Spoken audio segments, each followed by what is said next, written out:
This is part 2 of that. For some reason, I accidentally clicked off. It happens when I leave the mouse on and everything's touchy. So here's what happened. You were going through a bit of some shit. You know, you got justice. You're enjoying your family. Having a celebration. You dealt with theft. Someone stole from you.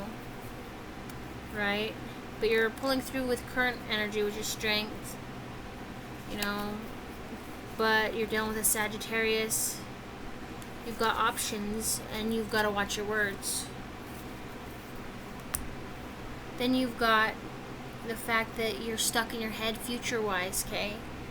And you're dealing with the possibility that there might be a third party of some sort. It's stressing you the fuck out. You want words.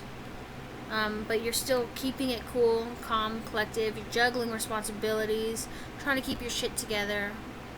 Benefiting your family, spending time with the kids or with other family members, dealing with a third party situation, and calling judgment on it.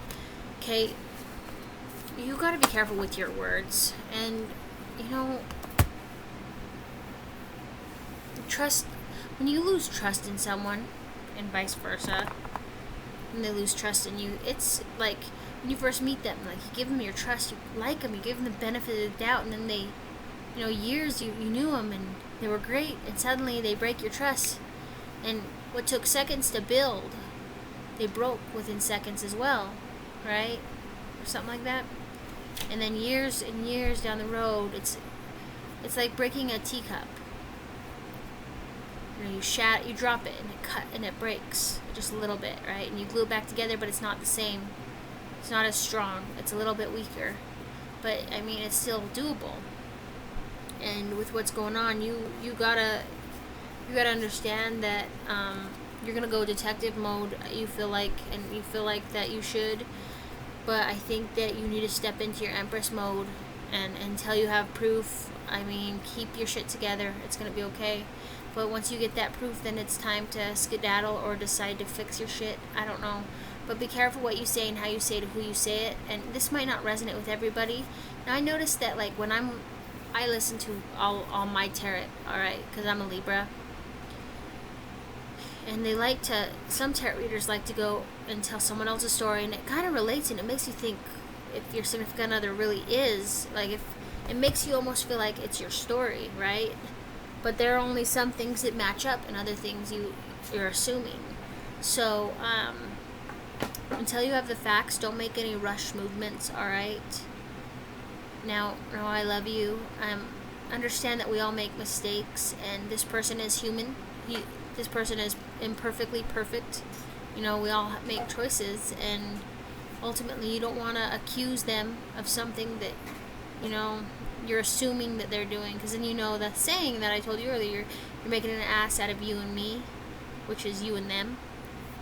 So don't assume, have your facts, but don't bring toxicity into it. Give them a fair trial. Alright, Gemini? You're very good about giving trials and, you know, giving chances, and you're so loving and caring. But sometimes, you know, you've got to have the evidence first, okay?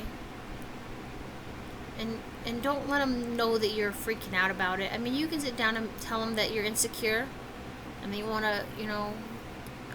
to work on building each other up. You know, maybe some marriage classes or some therapy will help, but be careful who you go through, because my husband's father and mother, they went through therapy, and the therapist was trying to help pull them apart. You want to go to you want to get a second opinion if that were the case, okay? You want someone to help you build your relationship up, not tear you apart. You also don't want to go to family and tell them lies, or, you know, go and tell them stuff, and then they get mad at your spouse and think that they're the worst, because they're only hearing the negativity, they don't hear the good, and then you run back to your spouse. You know what I mean? People get exhausted from that shit, but this resonates with a certain person. Now, if you want to find out for sure if this is you, please email me at libraempress801@gmail.com, okay? My personals are $5, and sometimes I'll do like a marathon a couple weeks where it's free. It all depends on a case-by-case scenario. Just let me know what's going on there. I don't like to charge a lot, but I like to help out a lot. Does that make sense? Now, I love you. You're going to have a great day today regardless. Please don't forget to like, subscribe, and share. And join me again for tomorrow's daily horoscope or next week's weekly tarot or whatever, right? Or next time's. Love you. Bye, Gemini.